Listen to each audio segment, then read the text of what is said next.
Welcome to the Kaiser Report. I'm Max Kaiser. French novelist André Malraux said, man is not what he thinks he is.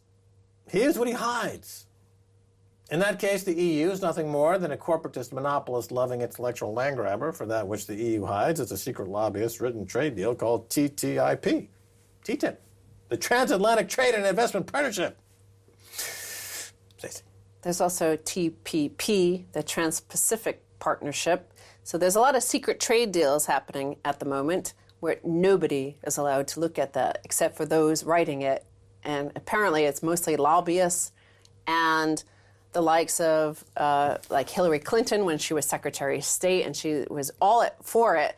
But the voters apparently don't like this, so you have to be shush about them.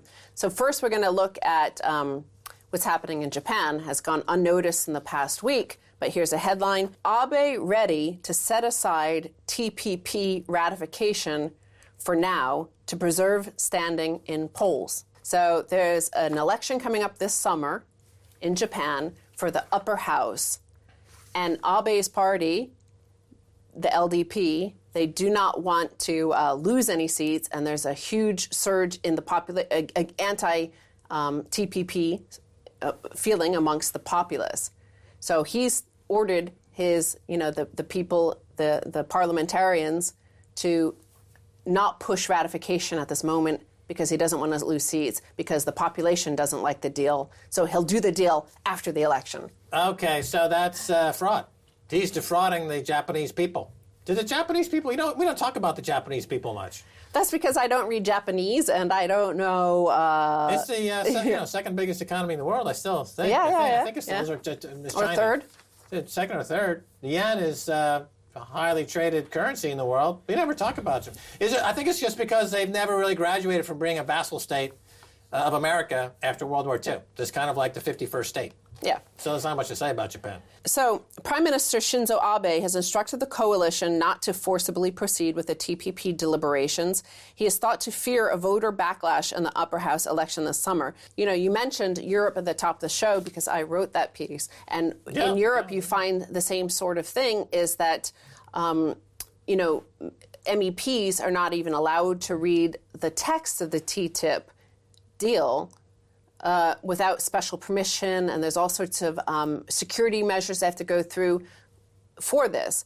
And yet the actual guys who are writing TTIP are saying that it's the most transparent trade deal ever done. And on the other side, you have things like the referendum in Holland that happened where they voted against the EU-Ukraine Association Agreement. And yet that goes unmentioned. Like, nobody even wants to explore it once it becomes public. Well, the Dutch are known for their non-conformity, and the Japanese are known for their conformity, right? They're not innovators, they're copy. They copy. But we all become the same in these global secret trade deals. The Dutch, at least, have enough presence of mind to at least, recognize this recent referendum as being, stupid. But Malraux said, we are what we hide. So we either hide it in secret trade deals that only a select lobbyist and a few unelected officials are allowed to look at, or we hide it by the media not covering it. Here we had an open public referendum that the media refuses to discuss. So they're hiding it from conversation. They're hiding it from debate. We are what we hide. We're hiding certain things. And it's important to look at what we hide and what we choose not to discuss. Who's making those decisions? In the case of these trade deals, the corporations. The corporations and the likes of, say, Obama, who's really pushing hard for this TPP deal. The Republicans gave him fast-track privilege to sign this deal, but nobody's actually looked at it. Based on the failure of NAFTA and these other trade deals, how do they get away with introducing yet another one-way trade operation that's going to bankrupt millions and make a few oligarchs and plutocrats richer? So in Japan, in the Diet or the Diet, whatever you call their parliament, so these parties are being asked to ratify this, but they're not allowed to read the text. So the records of TPP negotiations released by the government in response to opposition demands were largely blacked out. ostensibly to protect secret parts of the multinational trade negotiations. So blacked out, redacted, hidden. The stuff that is hidden, the corporate information that you're not allowed to know, even elected officials are not allowed to know this, and they're being asked to vote on it. This is the opposition party there is the Democratic Party, DP. You know, like Tokyo Power Company is responsible for Fukushima disaster. And so the Japanese people, seeing the success of allowing this private enterprise to create a nuclear holocaust, they're going to give TPP status okay to make like 100 Tokyo Power companies so that the destruction of Fukushima will be magnified 100 times. That's seemingly it's kamikaze, isn't it? They're trying to kill themselves. I figured it out. The Japanese people. Their birth rate is now not keeping up, so they're all shrinking in the population. Well, Japan is, in particular, they're obsessed with beef and their quality beef. And that's the biggest push in the United States is the agricultural producers wanting to push beef into Japan. So this is the big friction point. Well, they brought in negative, the quantitative easing. Yeah. They were the first to that. I think there's so much shame still with the loss of their emperor that 60 years later, they're still trying to kill themselves as a country. So the bizarre twist to this, however, is the LDP, Abe's party, released the text of this negotiations, all redacted, all hidden. So that which is hidden tells you a lot about their own agenda. And on the other hand, they've actually seen more because one of the minister involved, the LDP lawmaker called Koya Nishikawa, he's responsible for actually writing the text, negotiating for Japan this TPP deal. But he's written a book. He's writing a book. He's in the process of writing a book about his, an autobiography about his time negotiating this deal. And somehow this is leaked, a draft of it.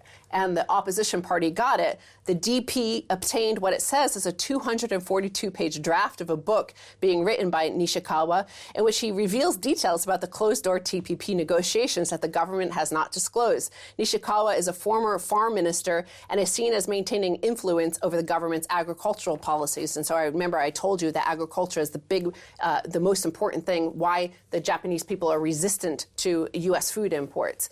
But here, it's a part of this world. We have governments that are hiding something, and the likes of WikiLeaks extracting that information, which they're keeping secret. Somebody released this book, the autobiography this guy is writing about his time negotiating this deal, and it's only because of this leaked book that the opposition even has any idea of what is actually in the text of the TPP. It's all redacted. Like those 28 pages about 9/11, totally redacted. It's like Lee Camp's show, redacted tonight, right here on RT America. The best show on television.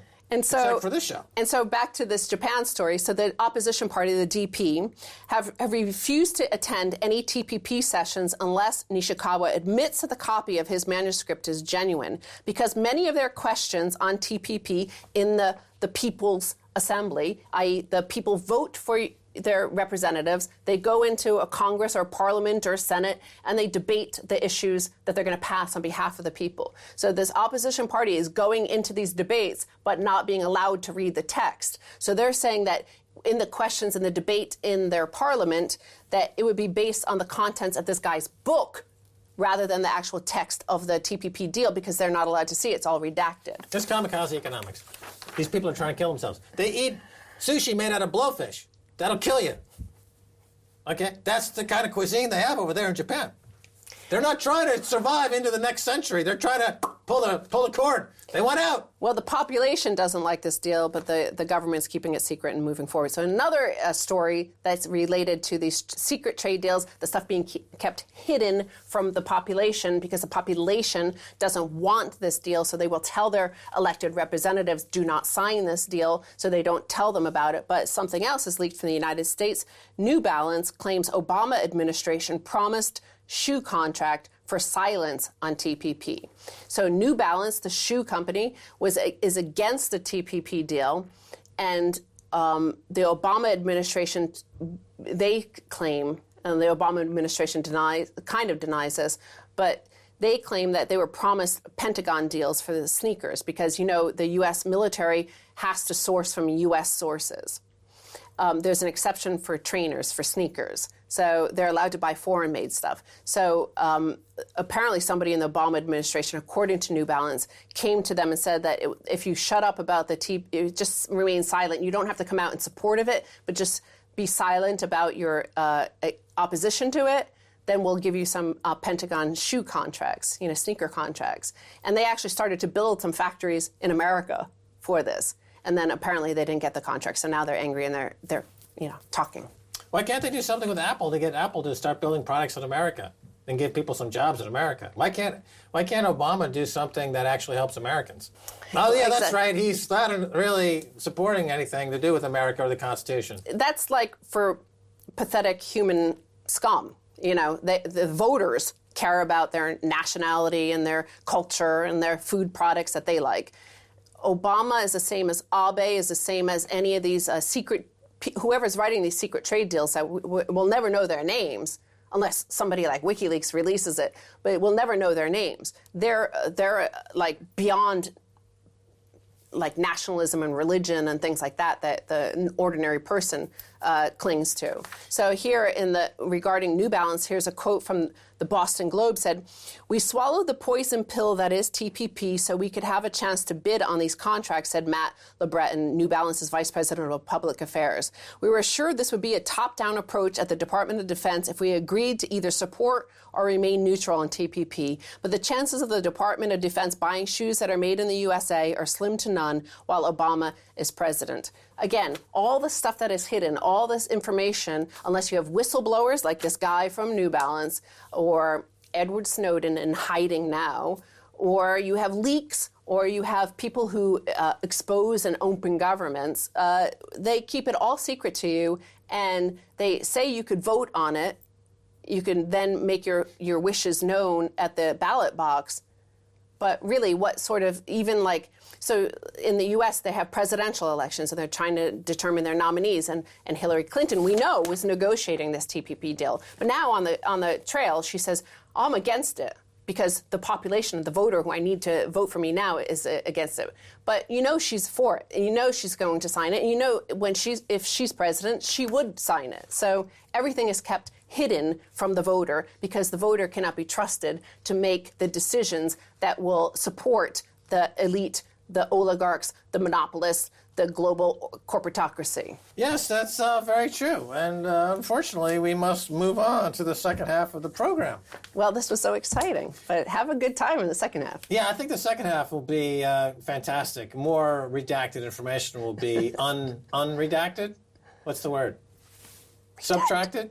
No dacted. Hello, dacted? I'm hidden. Camp-tacted.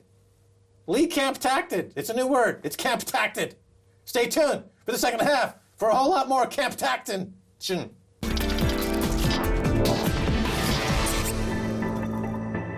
Welcome back to the Kaiser Report. I'm Max Kaiser. Time now to turn to Luke Ming Flanagan.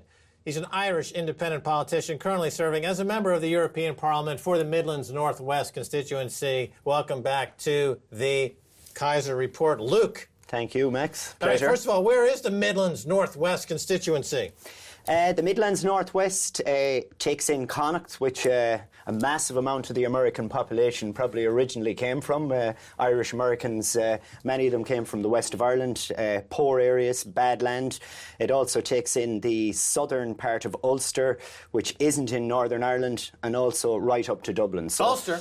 That's not part of Ireland, the Republic of Ireland? 3 of the 9 counties are part of the Republic of Ireland. All right, here's a question for you. Who's got more integrity? Plucky, or the Queen?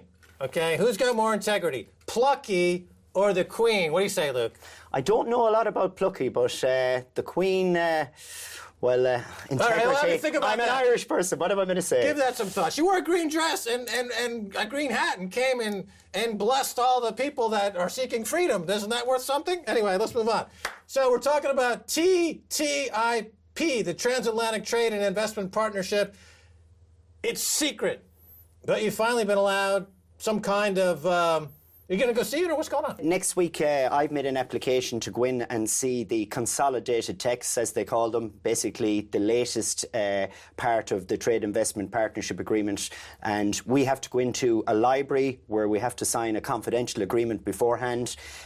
We have to tell them we won't carry any pens, any recording devices, and the information that we take out of there has to be written down on a piece of paper that they hand to you beforehand. And by the way, this agreement is called by the Commissioner in the EU for this agreement as the most open trade agreement yet. What about no taxation without representation? This is a rallying cry of the American Revolution. We dumped a lot of Brits, by the way, 240 years ago. We finally got rid of that vermin from America, the United States, land of the free, where the government is ruled by the people. Yes. And not the other way around. So in other words, the oppressive forces of oligopoly, monopoly, and monarchy are revisiting the Republic of Ireland through TTIP. Well, they certainly are. They've already visited us through the European Central Bank and imposing a €31 billion promissory note debt on us that wasn't ours. And this is just more of it. And we are celebrating 100 years of fighting, basically, the revolution that brought us our independence this year. And we're talking about how free we are, while at the same time, in back rooms, we are losing our freedoms every day. Like, I am an elected representative. People can say I'm a good one or a bad one, but you would imagine that your elected representative would not have to go to so much trouble to see details about what is going to affect my constituents' lives in the future. But that's not the way the European Union works. Right. Let's talk about Japan for a second, because in Japan, they're putting off signing until after their upper house elections this summer. It's a voter turnoff to what's going on.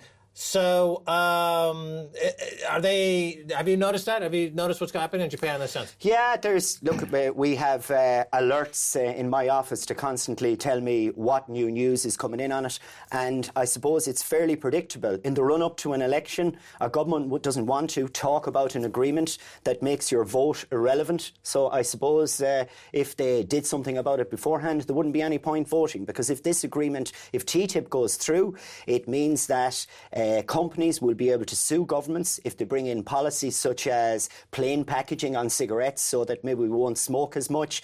The cigarette companies under this agreement and under ISDS in a special secret court will actually be able to sue Ireland for trying to protect the health of its citizens. What about this line that we hear now from the financial terrorists that, the Republic of Ireland is doing great now, the economy's growing, and all that largesse we gave the banking terrorists back, a few years ago through NAMA, yes, which is the bad bank kind of mechanism to allow for the pass of property from hardworking, honest Irish people to the criminally insane, corrupt, recidivist terrorists. Yes. They think it's great.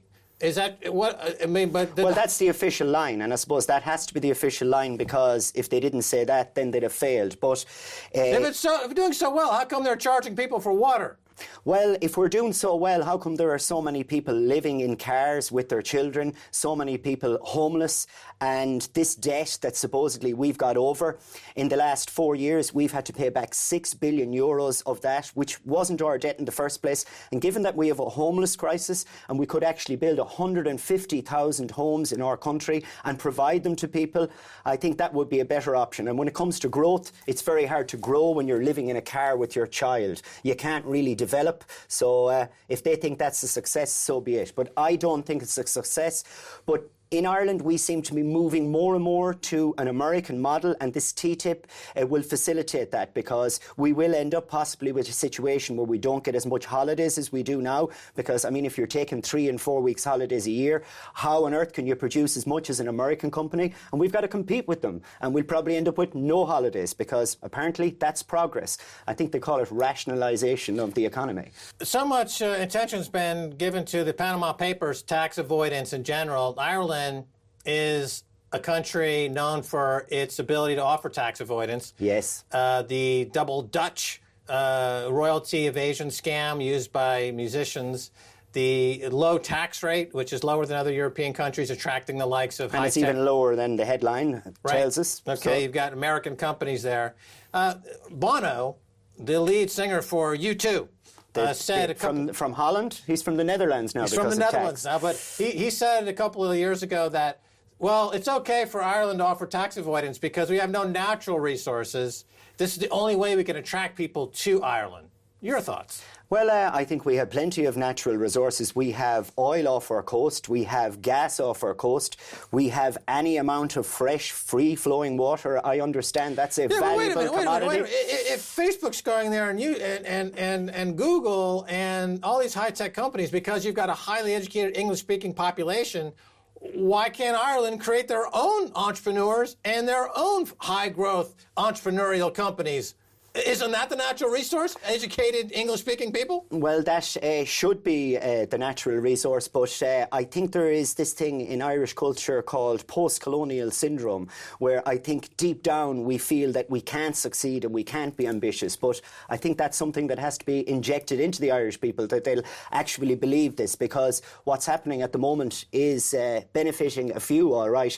But in Ireland, the new thriving is surviving. You're meant to jump up and down and celebrate if you can just about pay your bills and have nothing left at the end of the day. That is apparently the new world we live in, and we're meant to accept it. Yeah, it's very confusing for people coming into places like Belfast to understand what the politics are. I remember I met up with Danny Morrison there a few years ago, and we went touring around some of the famous areas during the Troubles, and it just never understood why the Protestant population was waving British flags all the time, while at the same time maintaining that they're Irish. It never made sense to me. Either you're English or Irish. You can't be both. Well, I suppose if you're a loyalist, you come with the belief for historical reasons, and maybe where you originally came from Scotland, you come with the belief that it's part of Great Britain. And generally, if you come from the Catholic tradition, you believe it's a part of the Republic of Ireland. Why don't they just name that whole Northern Ireland part West Blackpool to give it more what it is actually part of England? It's not Irish. Yeah, I don't get it. But, I mean, you go there and you listen to 15 different versions of the same story.